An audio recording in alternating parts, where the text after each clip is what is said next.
Hobby vlog. What am I up to? What am I currently painting? Today we're going to talk about that kind of stuff and also role-playing games, I've decided. First of all, my lovely wife found this desk for free in our neighborhood, a Buy Nothing Facebook group. Facebook, right? Yes, I think so. She didn't respond to me. I think she's ignoring me. But she found this lovely desk, which replaces my old crappy desk that I covered in paint and green stuff and glue. And it's very nice. I've got all my paints nicely organized. I've got my little pile of models that I want to get done next. And check this out, drawers. So here's all of my tools. Here is the Curse City stuff that I will paint eventually. I did start painting the vampires for Curse City. These are such beautiful models. I am really excited to paint this whole set, just as a little break from Grey Knights. I say break from Grey Knights, but my current project that I'm working on is, of course, a Dread Knight. I've just done the base metals of it. Iron Warrior on all the joints and pistons and like working metal, and then I did Lead Belcher with a coat of Drakenhof across the top of it on the armor plating, and I'm gonna do Lead Belcher again. But yeah, those are current painting projects. We need to figure out what we're doing with this wall, because currently I've just got a pile of Warhammer in the corner. But yeah, my wife has taken it upon herself to organize and redecorate my terrible little office organization. But yeah, I'd like to focus today on speaking about role-playing games, another aspect of nerddom that I am deeply invested in. I have been playing role-playing games for the majority of the time that I've been alive. I'm very fortunate to have a weekly gaming group that has gathered together every week for the last like 12 or 13 years, and we've played so many different games. When I was 17, I learned about H.P. Lovecraft and started reading his stories and became obsessed with the man's writing. I absorbed everything he'd ever written. I even bought a collection of all of his letters. The biography by S.T. Joshi down here, so like 3,000 pages of Lovecraft's life story. And he definitely inspired me as a fantasy fan and also as a writer, and as it turns out, he's the thing that got me into role-playing games. Because while trolling around the internet in 2007, I happened upon yogsathoth.com, which is a bunch of, it's like a forum site for the Call of Cthulhu role-playing game. And I went down to the hobby shop in my town and I picked up this book, which is a phenomenal book. If anyone's never played, or for anyone who has never played the Call of Cthulhu role-playing game, it is an incredibly intense, old, and super lethal horror RPG, and I absolutely love it. I cut my teeth on this game. My players and I played exclusively this system for about 5 years, and we have the greatest memories from this game.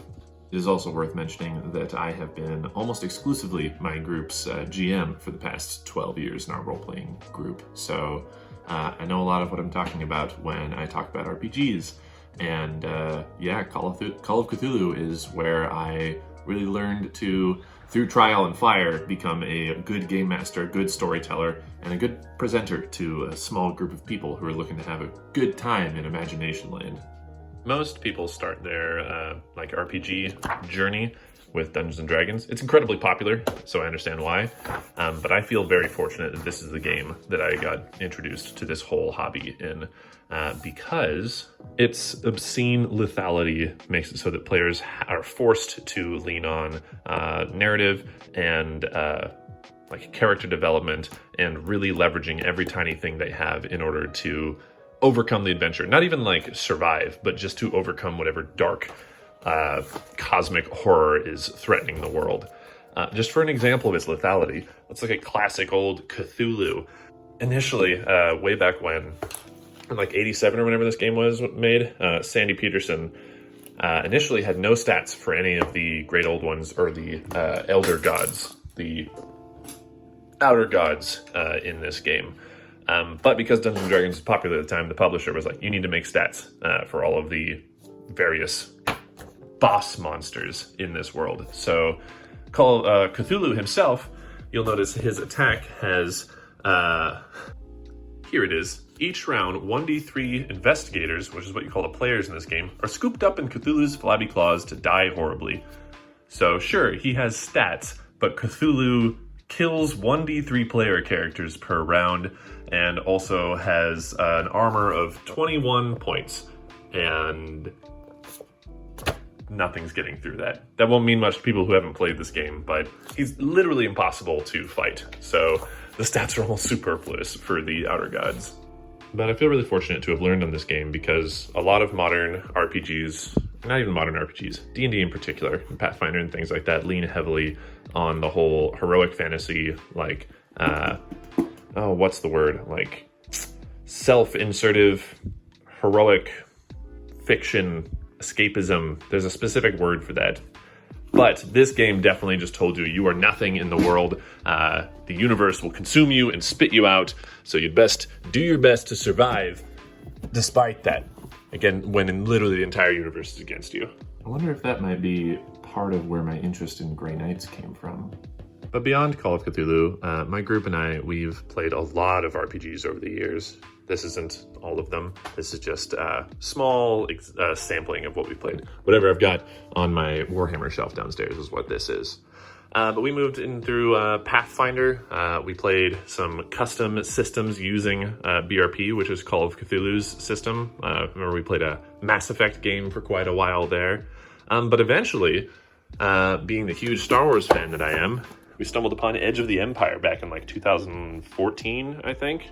But this game was incredible. Not only could I utilize my vast knowledge of like the Star Wars expanded universe to put my players into the world and into the story, this game is so, I don't want to say revolutionary, but I want to say modern.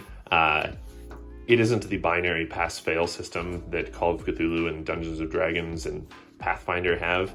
Every single roll can create new stories and strange things that people couldn't have expected because the dice don't use numbers. The dice in these games have weird symbols, which at first was super daunting from us spending so long using Call of Cthulhu's D100 system. But essentially each die roll, without going too much into it, you have positive dice based off of your abilities, negative dice based off of the difficulty of something, and the symbols on there cancel each other out. So this is failure, that's success. So this would be if this roll came up, that would be a failure. But there's other symbols on there too, advantage and threat. So you could fail at something, but generate advantage on it, which means you don't shoot the stormtrooper or whatever, but maybe you shoot the door next to him and close it. Other stormtroopers stop coming in. This incredibly flexible, dynamic narrative dice system, it opened up so many doors for me and my players, just trying to tell our stories and really make our characters feel unique and have every single roll affect the game. As GM, this was incredible because I could sit down at the table and put a few challenges in the way of my players and we'd never know what to expect. The game would change every single night and this remains my favorite role-playing system that I've ever played. Those in the know might have noticed that I keep saying GM for Game Master instead of DM for Dungeon Master. My group and I, in 13 years, however long it's been, we have never played Dungeons & Dragons. I've played Dungeons & Dragons. I played 4th edition for maybe 6 months, and I've played a lot of 5th edition with other people. And I don't like the game. It's not for me.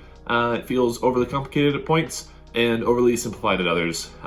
I think, especially with the advent of games like this that are exceptionally modern and exceptionally fluid and utilize the medium really well. Not saying D&D's bad, it's just not for me. But yeah, in 12 years, my group and I have never actually played D&D together, so the term DM has never come up. It's GM, Game Master, or Keeper, as Call of Cthulhu would call Game Masters. Which, just because I don't like Dungeons & Dragons, doesn't mean I avoid D20.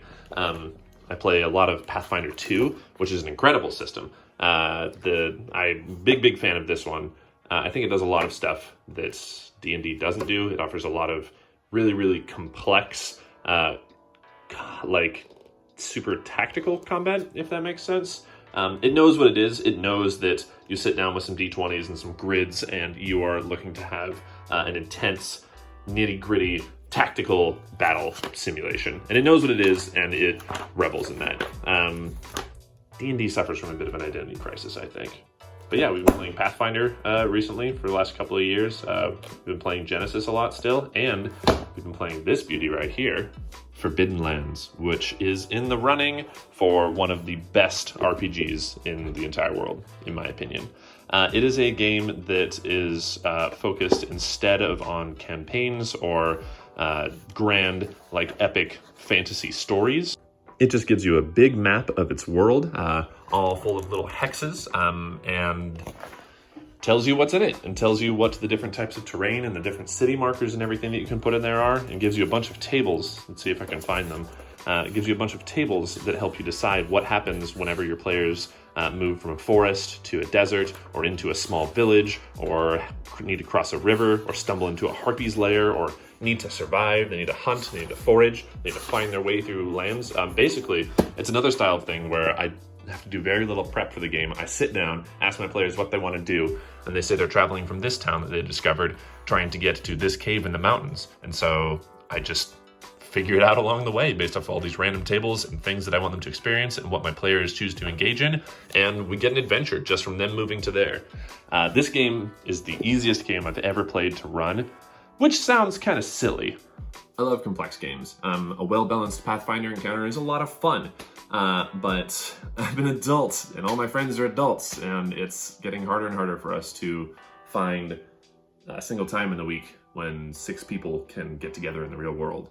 And yeah, I've got a bunch of small little jobs and a lot of things I'm working on, so minimizing the amount of time I need to invest, it's great. So Forbidden Lands, I put in maybe 15-20 minutes of work a week before the game starts, before we sit down for the game, and I maybe make a few characters in my brain, or a city or a location, or maybe an enemy or something, and then just start rolling dice at the table and seeing what happens, and it's awesome. It saves me so much time, and I still get to flex my imagination and writing muscles and performing for everybody, and they all get to interact in what feels like a very organic, real world.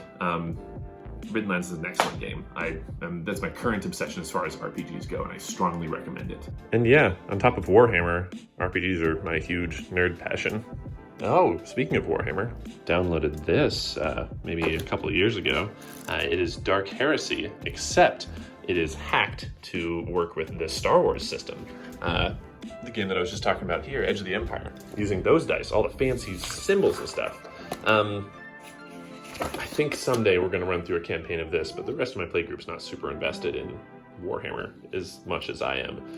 But whoever made this, and I'll pull them up online and put a little link to them, because it's an incredible project that they did. They've invested their time in and created. It is, yeah, Genesis, the Star Wars system, but in Warhammer, playing inquisitorial acolytes. It's absolutely astounding, and I'm so excited to someday actually sit down and have a purposeful campaign with this kind of thing. Surprise, I'm a big goddamn nerd. I've been playing at least one RPG every week for over a decade, and I love it. It's so great. I don't know if you guys care about this kind of thing. I just thought I'd talk about it. Hobby stuff is always fun, and as long as it kind of falls in the realm of Grey Knights, I feel like it's relevant. There's a Grey Knight. Look at that. We did it. We covered Grey Knights. But yeah, if you guys don't mind me sort of just spreading out with these sort of hobby videos like this, I'll continue to talk about painting and continue to talk about my additions to my Grey Knight forces, as always, because I'm going to keep painting them forever. But maybe, if you guys don't mind, I'd like to spread out and talk about some more things. Different games I'm into, different interests I have. I could talk about boxing. I do that a lot. I could talk about, I don't know, video games. I play a lot of video games too. That's not true. I don't play as much video games as I used to, but I have a lot of experience with video games. But yeah, in any case, thanks so much for watching. It's always fun to do these little videos just because I get to just talk about whatever and hear people respond and talk to it. I'm always interested to hear what you guys have to say about my opinions and my habits. It's fun to interact with that kind of thing. So yeah, as always, leaving a comment really helps the algorithm, makes my videos go bam, bam, bam up the ladder, and I guess I care about that kind of thing now. Yeah, there's a link to my Patreon somewhere on here, and also a link to my Instagram, where I don't know if you guys remember recently, I went to a tournament, and I logged the entire thing on my Instagram, so if you were a follower of mine, you could go through and watch me fight orcs and necrons and Black Templars, which was a ton of fun. But yeah, thanks so much for paying attention, guys. I'm gonna have another battle report up on Sunday, and it's against Eldar this week, I believe. Take care.